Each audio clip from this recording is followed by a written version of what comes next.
কাশ্মীরে ক্ষেপণাস্ত্র হামলা চালিয়েছে ভারত। বিশেষ অভিযানে গভীর রাতে 9টি স্থানে হামলার কথা জানায় ভারত। এতে পাকিস্তানের নারী ও শিশু সহ 8 জন নিহত হয়েছে। আহত হয়েছে অন্তত 35 জন।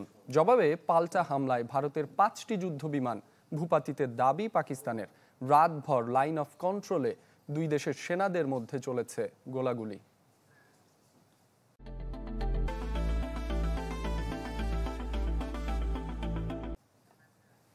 পেহেলগামে 22 এপ্রিল সন্ত্রাসী হামলার পর থেকেই কথার ঝাঁজ, অভিযোগ, পাল্টা অভিযোগ আর পদক্ষেপ নিচ্ছিল ভারত পাকিস্তান। কাশ্মীর সীমান্তে নিয়ন্ত্রণ রেখা বরাবর বিচ্ছিন্নভাবে গোলাগুলিও চলছিল। কিন্তু বুধবার গভীর রাতে পাকিস্তান ও পাকিস্তান নিয়ন্ত্রিত কাশ্মীরে ক্ষেপণাস্ত্র হামলা চালায় ভারত।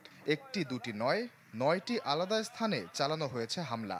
যদিও মোট কতটি জায়গায় হামলা চালানো হয়েছে সেই সংখ্যা নিয়ে দুদেশের তথ্যে তফাৎ থাকলেও মুজাফফরবাদ, কোটলি, ভাওয়ালপুর সহ কয়েক স্থানে হামলার খবর নিশ্চিত করেছে গণমাধ্যমগুলো। আমরা আন্তর্জাতিক মিডিয়াকে আহ্বান জানাচ্ছি, আপনারা আসুন, দেখুন কিভাবে ভারত বর্বর হামলা চালিয়েছে, কিভাবে বেসামরিক নারী আর শিশুকে হত্যা করেছে। আমরা শিগগিরই এসব আপনাদের সামনে তুলে ধরব। পাকিস্তান দাবি করছে বেসামরিক নাগরিক অধ্যুষিত এলাকায় হামলা চালানো হয়েছে। এতে নারী শিশুসহ বেশ কয়েকজনের মৃত্যু ও আহত হওয়ার খবর মিলেছে। ভারতীয় হামলার লক্ষ্যবস্তু করা হয়েছে মসজিদকেও। ভারত বলছে পাকিস্তানের কোনো সামরিক স্থাপনায় হামলা করা হয়নি। যেসব স্থানে হামলা করা হয়েছে সেগুলো সন্ত্রাসী স্থাপনা, এমন দাবি ভারতীয় প্রতিরক্ষা বাহিনীর। সামাজিক যোগাযোগ মাধ্যম এক্সে এক টুইটে ভারতীয় সেনাবাহিনী জানায়, পাকিস্তানে শুরু হয়েছে তাদের অভিযান অপারেশন সিঁদুর। এতে দেশটির সেনা, নৌ ও বিমান বাহিনীর যৌথ অংশগ্রহণ আছে।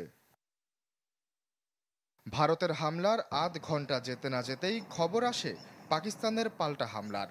পাক সেনাবাহিনীর জনসংযোগ বিভাগ ISPR থেকে জানানো হয়, কাশ্মীরের ভারত অংশেও হামলা চালিয়েছে ইসলামাবাদ। এতে বিধ্বস্ত হয় একটি ভারত ব্রিগেডের সদর দপ্তর ও চেকপোস্ট। ভূপাতিত করা হয় একাধিক ভারতীয় যুদ্ধ বিমানও। রাতভর লাইন অফ কন্ট্রোলে চলে দুই পক্ষের গোলাগুলি।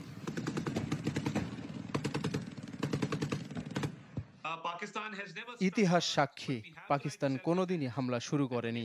এবারে নিজেদের আত্মরক্ষার অধিকার আছে আমাদের, বিশেষ করে যখন ভারত নির্লজ্জ হামলা চালিয়ে বেসামরিক নারী শিশুদের হত্যা করলো।